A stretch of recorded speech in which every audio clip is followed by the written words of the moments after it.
ini memang tekanannya cukup tinggi ya. Jadi baik di pasar modal itu juga masih terasa.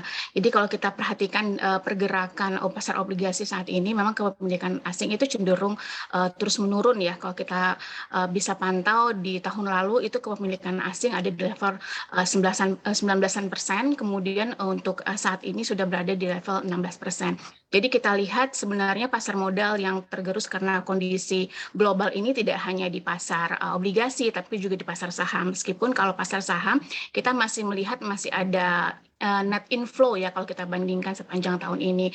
Namun kalau dari pasar obligasi kita lihat net outflow itu sudah mencapai 117 triliun rupiah untuk year to date. Dan kita mengacu kepada imbal hasil atau yield obligasi sendiri ini juga terus menunjukkan tren kenaikan ya. Jadi kalau untuk tenor 10 tahun itu sekarang sudah berada di level 7,26%. Jadi kita bandingkan dengan peers sebenarnya yield obligasi kita ini masih cukup menarik ya. Jadi kita masih melihat sebenarnya masih ada potensi yang cukup baik di pasar obligasi walaupun sekarang risk appetite investor itu cenderung menurun sehingga mengakibatkan capital outflow itu masih terus berlanjut di pasar obligasi.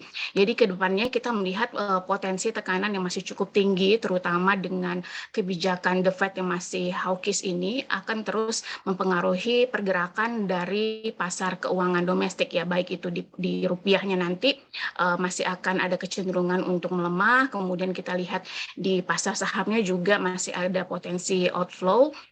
Begitu juga di pasar obligasi. Namun kita bisa melihat dari sisi pemerintah yang saat ini memang sedang menguatkan basis investor lokal gitu ya, sehingga exposure asing itu diharapkan dapat dikurangi begitu. Namun ini tentunya bukan suatu pekerjaan yang mudah ya, sehingga kita perhatikan memang ini akan berangsur-angsur. Kita lihat kepemilikan dari investor lokal atau non asing sendiri juga sudah cenderung meningkat juga di pasar obligasi ya, dibantu dengan sektor perbankan juga.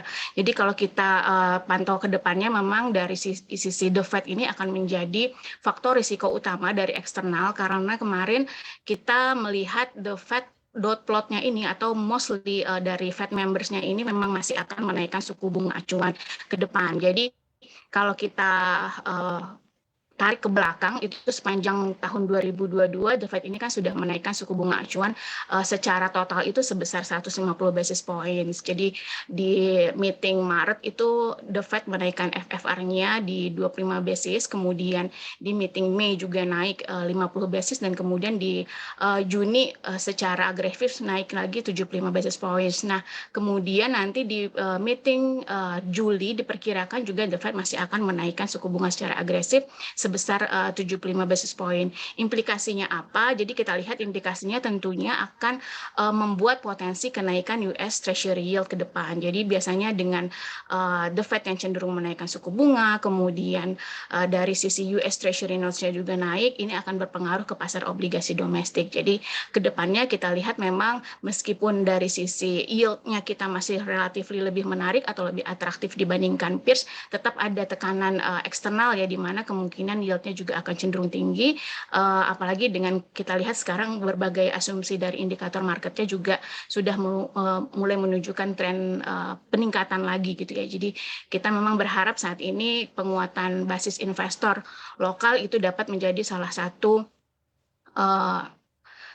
katalis ya untuk pasar obligasi ini makin berkembang atau pulih di pasca era pandemi ini. Baik, artinya sebenarnya kalau memang exposure asing ingin dikurangi begitu, ini kan sudah sesuai dengan target pemerintah begitu. Tapi apa dampak negatif yang mungkin harus kita waspadai dari saat ini? Kalau dampak negatifnya tentunya nanti dikhawatirkan ketika capital outflow ini terus berlanjut dan exposure asing mungkin sangat sedikit, ini kita harus berusaha menguatkan basis investor lokal ya tentunya. Jadi kita juga harus memperhatikan bagaimana nanti daya tarik investasi ini terus dipupuk sehingga nanti pasar obligasi ini juga terus berkembang. Tentunya untuk saat ini kita perhatikan tidak hanya di Indonesia saja yang mengalami kondisi seperti ini ya. Jadi kita harus juga melihat potensi ke depan, diharapkan dari pasar obligasi kita ini akan cenderung lebih baik ya kan, dan masih bisa mencatatkan capital inflow berikutnya. Baik.